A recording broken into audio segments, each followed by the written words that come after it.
เมื่อเธอเหงาหากเธอเศร้าจะปล่อยให้เธอได้เหงาคนเดียวได้อย่างไร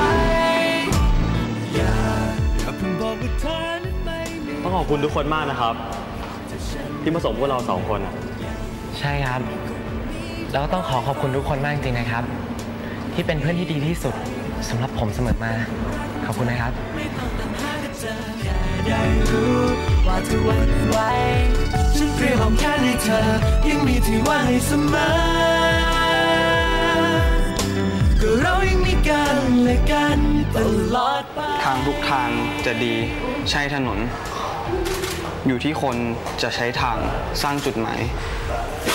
ทางทุกทางมีให้เลือกล้วนมากมายอยู่ที่ใครจะกล้าสร้างทางตนเอง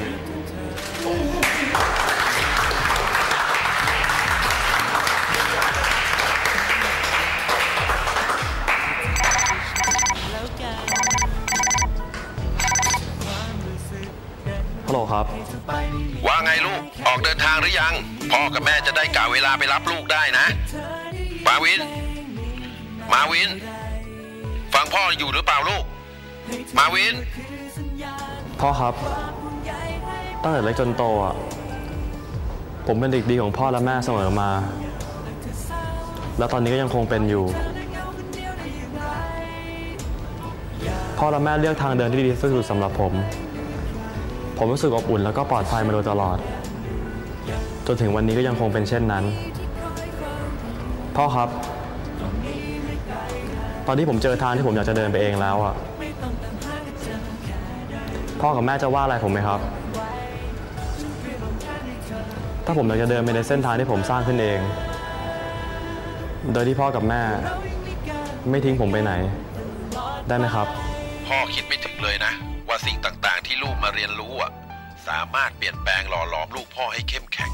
และกล้าตัดสินใจเมื่อชีวิตเดินมาถึงทางแยกสำคัญตรงนี้ได้อย่างเด็ดเดี่ยวพ่อและแม่ได้ยินแล้วก็ภูมิใจนะมาวินลูกได้เลือกทางเดินของลูกแล้วนะลูกของพ่อโตแล้วจริงๆเอาอย่างนี้ไว้เจอกันปีหน้านะลูกนะฮะอะไรนะครับจริงเหรอครับพ่อขอบคุณมากนะครับพ่อ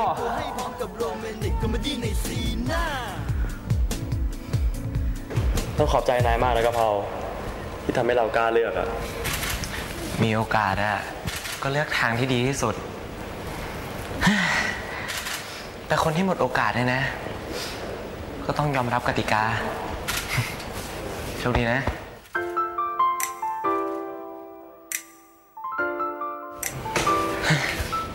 เป็นยังไงครับผู้จัดการคลังไปไหนก็กลับไปเกาหลีครับผมไปคุณไม่ต้องไปหรอกแล้วถ้าคุณพร้อมเมื่อไหร่คุณก็โทรหาผมโทรไปบอกบริษัทต้นสังกัดแล้วว่ามันผิดตัวไม่ใช่คุณต้องขอบคุณมากนะเรื่องลูกสาวผมที่คุณโทรศัพท์ไปคุยกับเขาเข้าใจผมหมดแล้วถือว่าเราแลกกันผมไปละขอบคุณนะครับเฮ้ยพวกเราแสดงว่ามาวินกับกะเพราไม่ต้องไปไหนแล้ว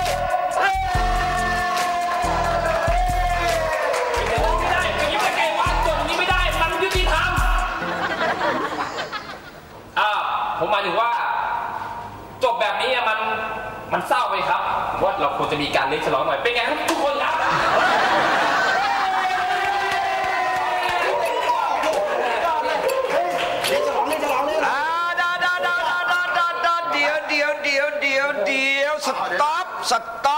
Stop please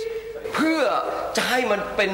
ความทรงจำอันแสนสมบูรณ์แบบเรามีบางสิ่งมานำเสนอนั่นคือ happening art installation art ไม่ต้องอะไรครับเอามาโชว์เลยถ้า lady and gentlemen พร้อมแล้วขอเชิญทุกท่านพบกับ